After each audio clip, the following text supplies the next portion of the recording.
शहर के लाल चौक पर कांग्रेस की भारत जोड़ो यात्रा का भव्य समापन वास्तव में सकारात्मक राजनीति का एक नमूना है। जोड़ने की मनोकामना वाली यह सकारात्मक राजनीति कश्मीर में आकर जब संपन्न होती है तो पूरे देश और विदेश तक इसका संदेश पहुंचता है। इस तरह की यात्राएं अगर हमारे देश की तमाम राजनीतिक पार्टियां निरंतर करती रहे तो देश में कहीं भी अलगाववादियों की छिपने की जगह नहीं मिलेगी। एक समय था जब लाल चौक पर झंडा फहराना बहुत साहस का काम माना जाता था। फिर भी जब किसी पार्टी ने लाल चौक पर पहुंचकर झंडा फहराया है तब इतिहास बना है और राष्ट्र को मजबूती मिली है। यह तथ्य भारतीय जनता पार्टी भी ज्यादा बेहतर जानती है। बहरहाल अब यह एक इतिहास है कि राहुल गांधी के नेतृत्व वाली यात्रा 150 दिनों में 12 राज्यों और 2 केंद्र शासित क्षेत्रों से गुजरने के बाद जम्मू कश्मीर में संपन्न हुई है। लगभग 3500 किलोमीटर लंबे पैदल मार्च के विभिन्न पहलू हैं, जिन पर अलग अलग ढंग से चर्चा होगी। सियासी नजरिए से देखेंगे तो आलोचना के लिए अनेक पहलू मिलेंगे और राष्ट्र के नजरिए से देखेंगे तो उम्मीद का संचार होगा। आलोचकों ने वैसे एक भी मौका जाने नहीं दिया है, पर लोगों ने राहुल गांधी को कभी धूप में चलते तो कभी बारिश में भीगते और कभी बर्फबारी के बीच देखा है। अगर यह यात्रा अपने देश को और करीब से जानने की कोशिश है तो फिर इससे बेहतर कुछ नहीं है, पर अगर इसका मकसद केवल सियासी है तो इसके असर का पता चुनाव में लगेगा।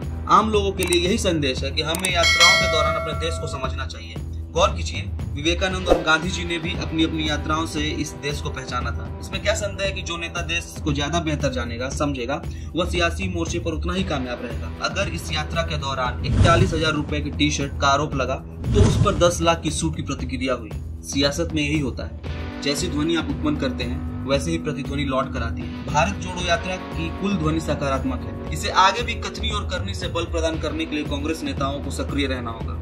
क्या ऐसी यात्रा से हर सियासी पार्टी को कुछ न कुछ लाभ हो सकता है? ऐसी यात्राओं के महत्व को कौन नकार सकता है? लाल कृष्ण आडवाणी की रथ यात्रा को भला कौन भुला सकता है? उस यात्रा ने देश का मिजाज बदलने में अपना योगदान दिया था और आज 3 दशक बाद भी उस यात्रा को याद किया जाता है। क्या राहुल गांधी की यात्रा को भी याद रखा जाएगा?